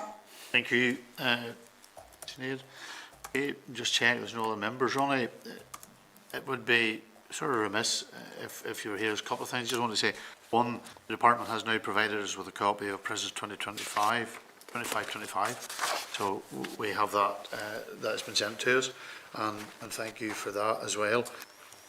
But what is the situation at the moment in relation, because there's a lot of talk in society about COVID and about how things are hopefully heading in the right way.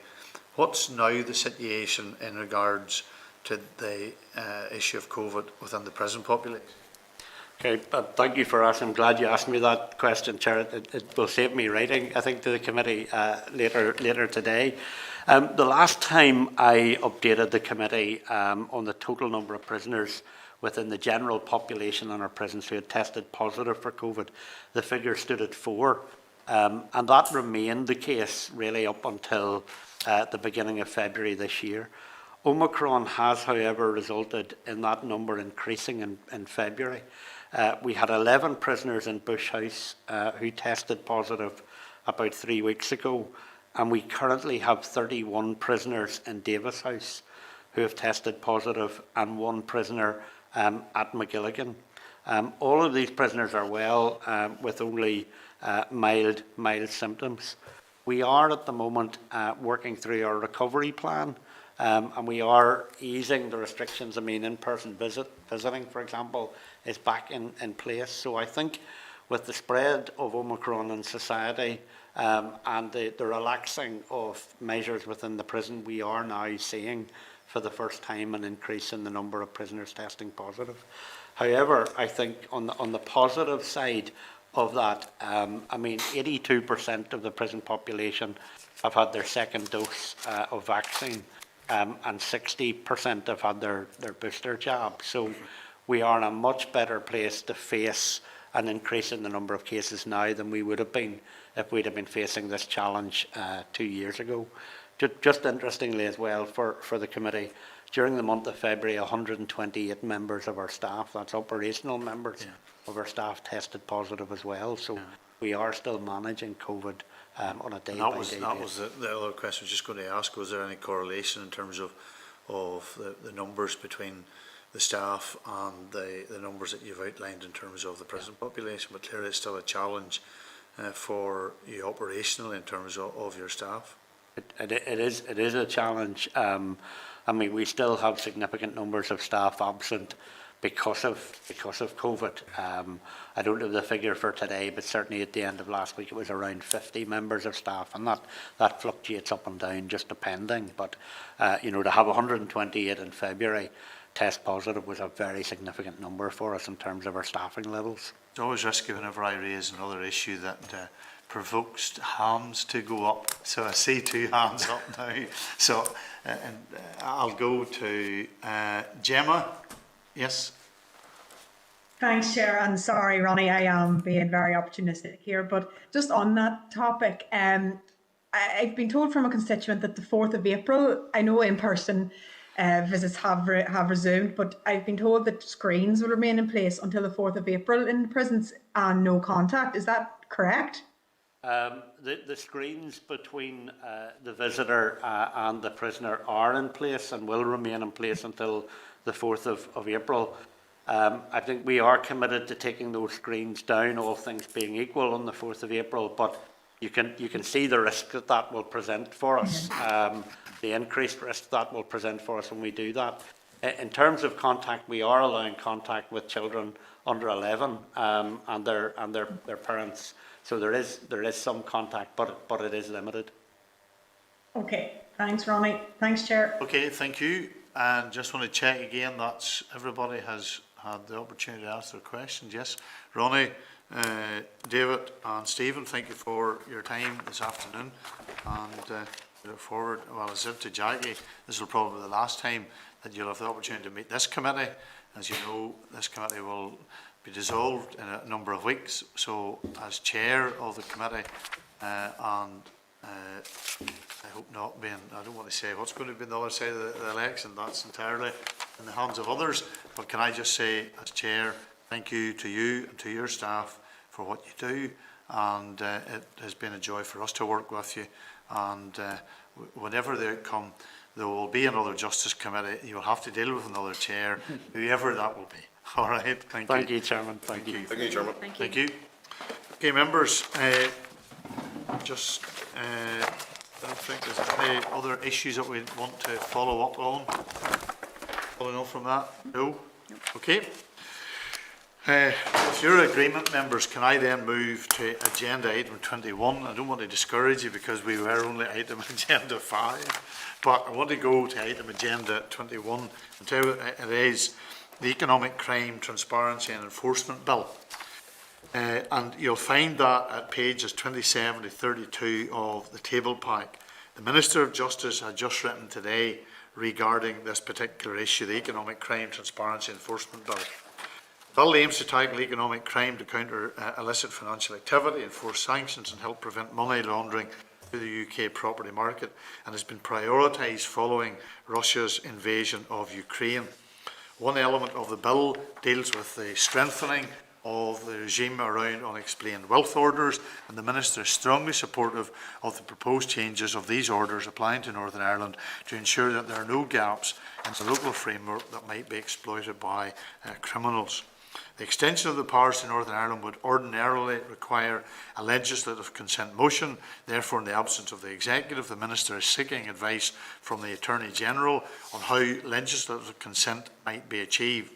In the meantime, she would welcome any initial views from the committee, including whether members would be supportive in principle of the unexplained wealth order related changes being extended to Northern Ireland by the 7th of March. She has also written to her ministerial colleagues to seek their views, and it's to seek the views of the members on whether we are supportive in principle of the unexplained wealth orders related changes being extended to Northern Ireland, or if we require any further clarification. Content? Content. Thank you. Agreed. Thank you. Then we'll go back now, members, to agenda item 6, and we'll work our way through these with your indulgence. We have an SL1, the Police Service of Northern Ireland Amendment Regulations 2022, amendment to reflect Platinum Jubilee Public Holiday arrangements for 2022. You'll find this information at pages 146 to 151 of the meeting pack.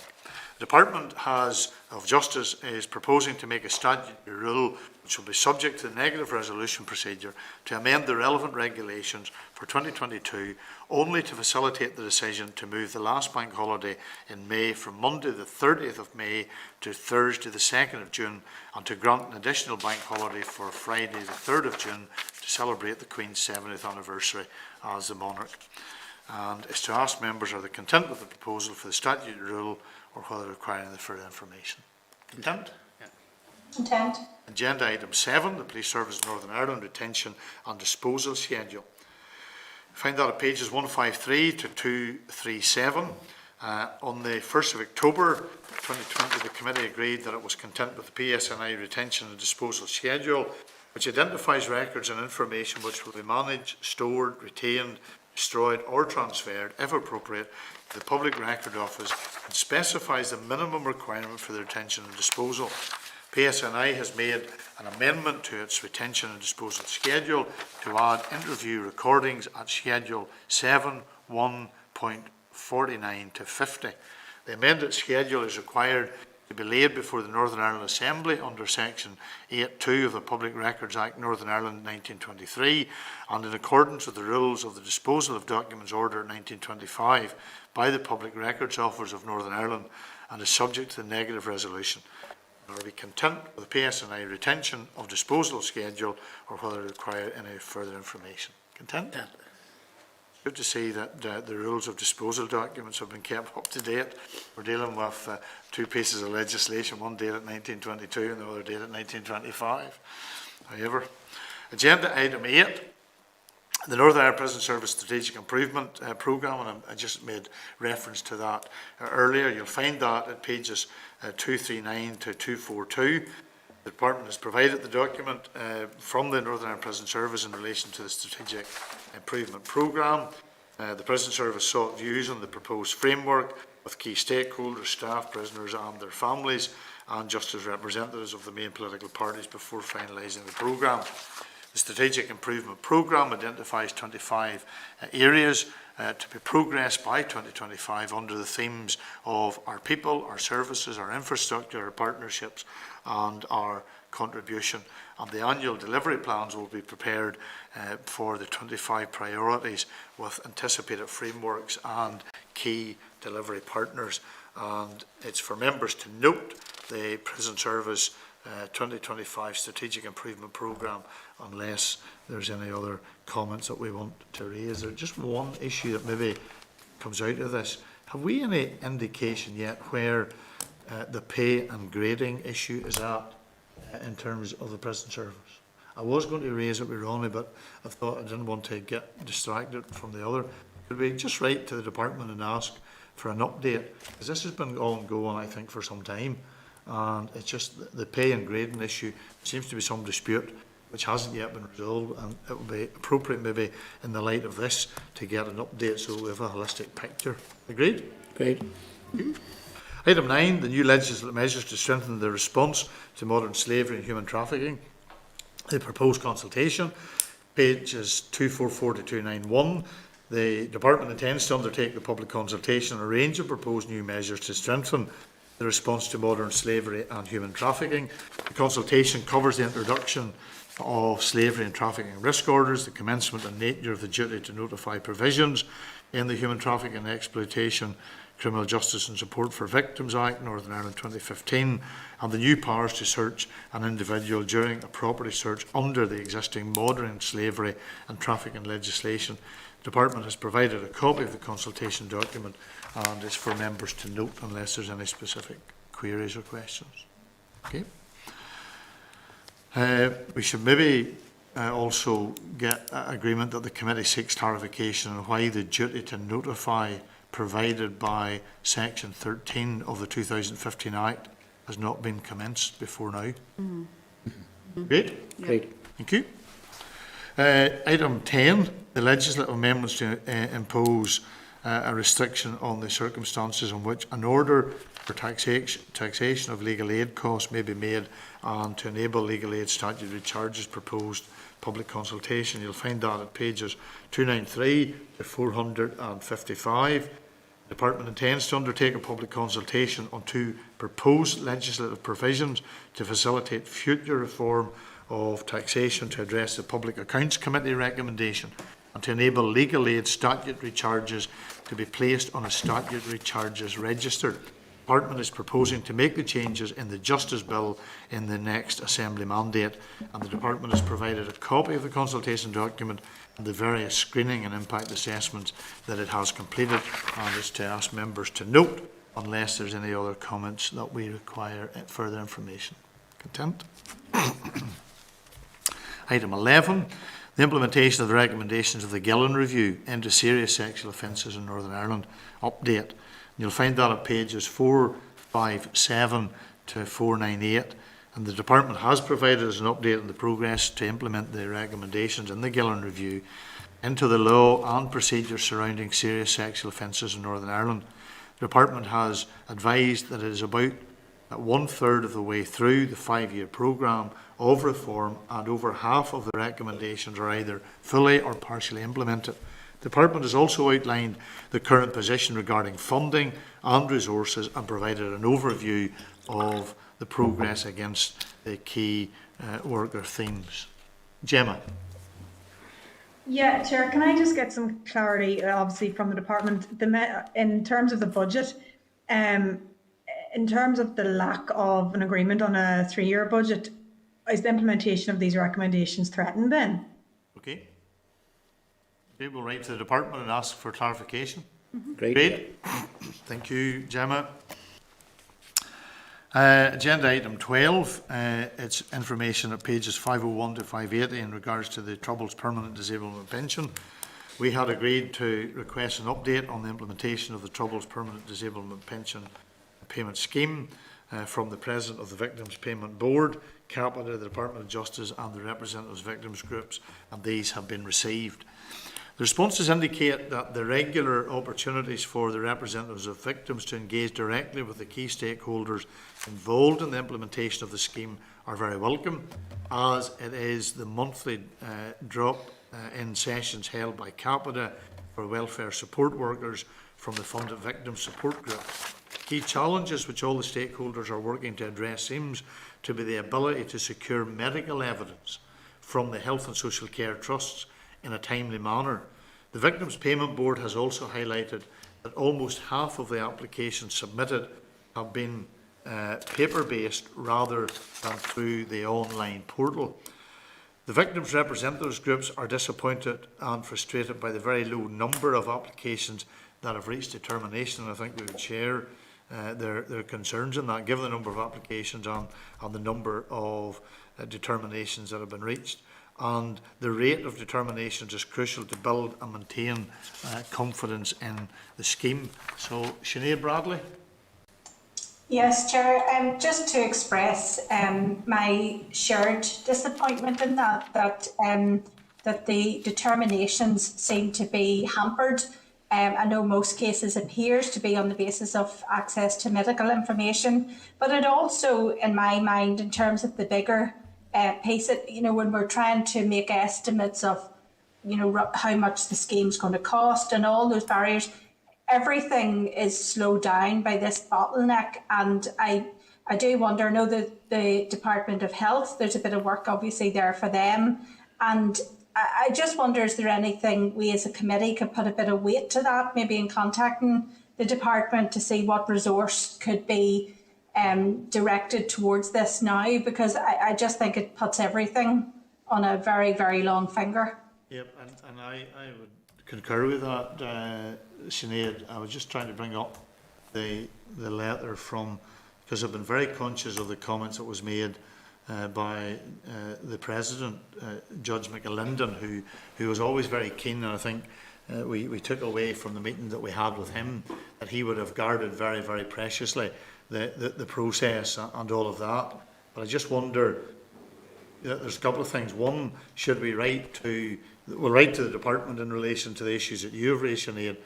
I think also maybe if we could write to, because the time that we have to do these things is running out on us, but write to our colleagues in the Health Committee to write then to the Department of Health in regards to the issue that has been raised about the trusts.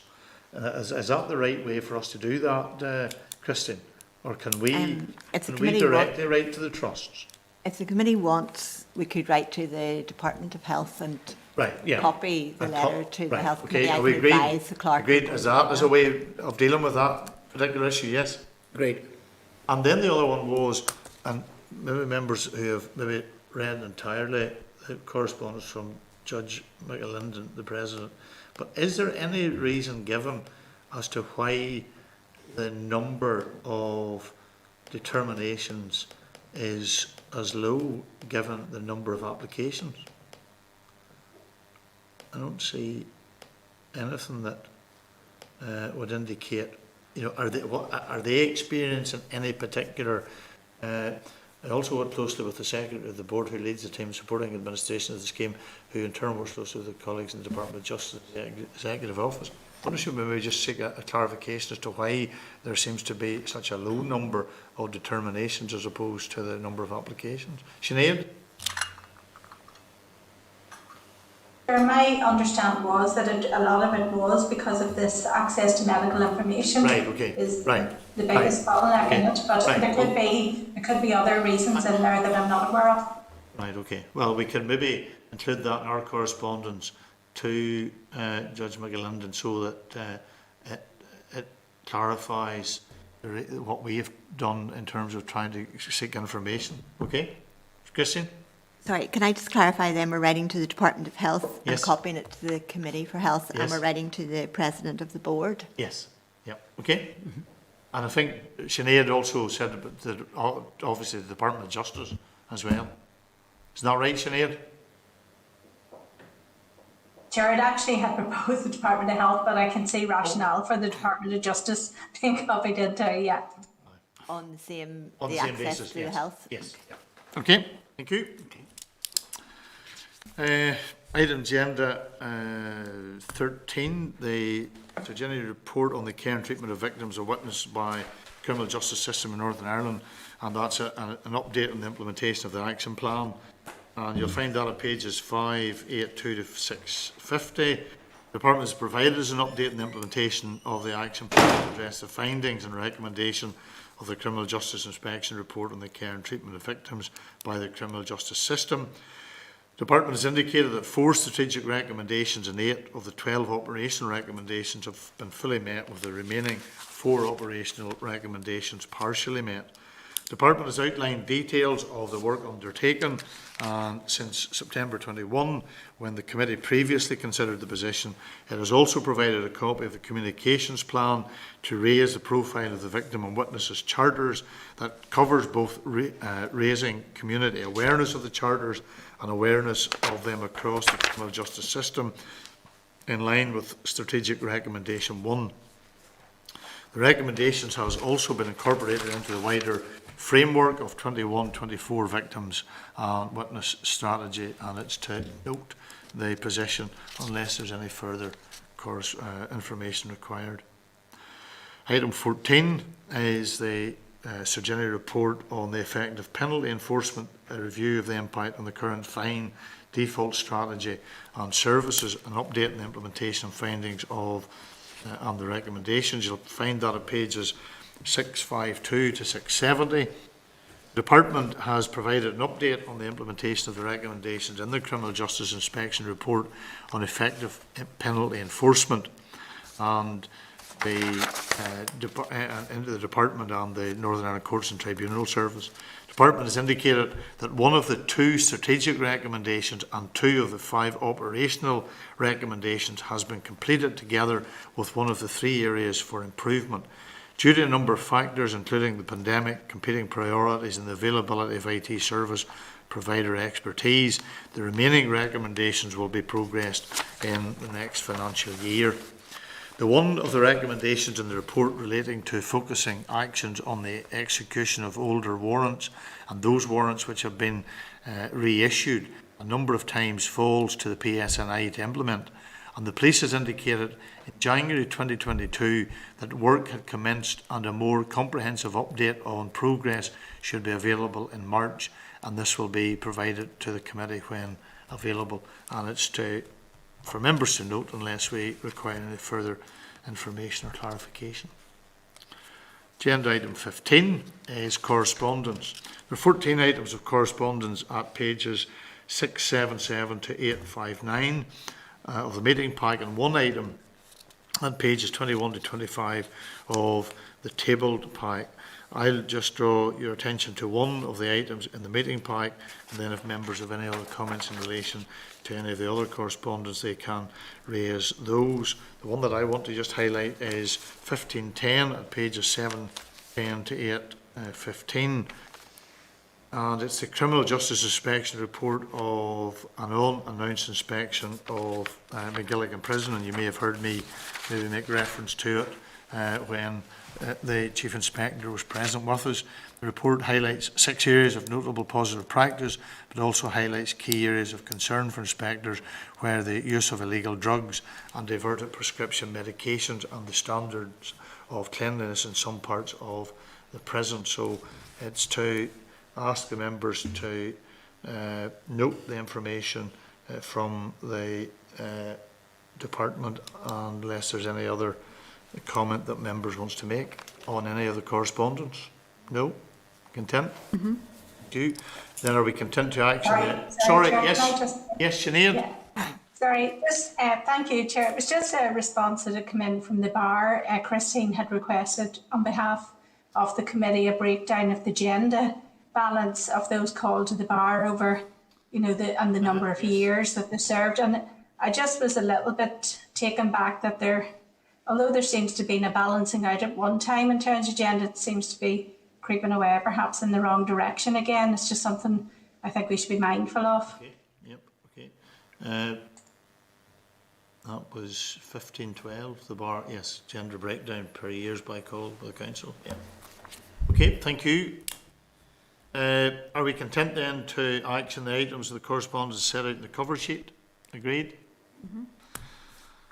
Item 18, the chairperson's business. You'll be glad to know that hopefully that has been all covered. Any other business that members want to raise?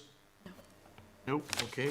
Members, if that's the case, then our next meeting was scheduled for Thursday the 10th of March at 2 p.m. in the Senate chamber. However, on the basis of our previous conversation, we will have a meeting at some stage on Monday.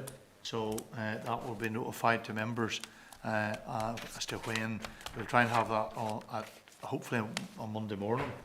But we're also conscious that parties meet and so on. So I'll liaise with Christine and we'll try and get a suitable time. Yeah, we have a room available all Monday morning, so okay. Whatever time suits members. Okay, members, thanks again for your help and wish you a good afternoon or evening. Thank you. Thank you. Thank you. Thanks.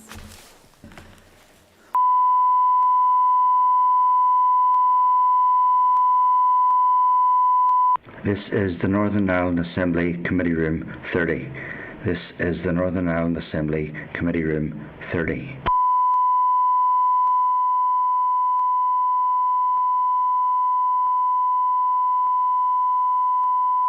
This is the Northern Ireland Assembly Committee Room 30. This is the Northern Ireland Assembly Committee Room 30.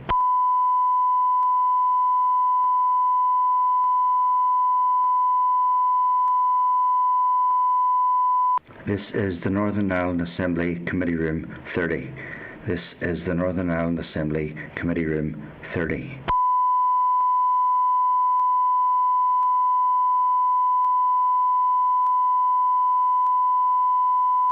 This is the Northern Ireland Assembly Committee Room 30. This is the Northern Ireland Assembly Committee Room 30.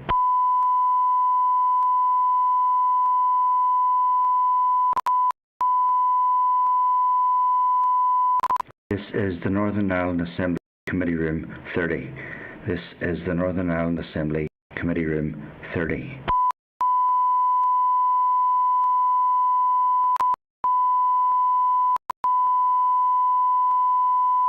This is the Northern Ireland Assembly Committee Room 30.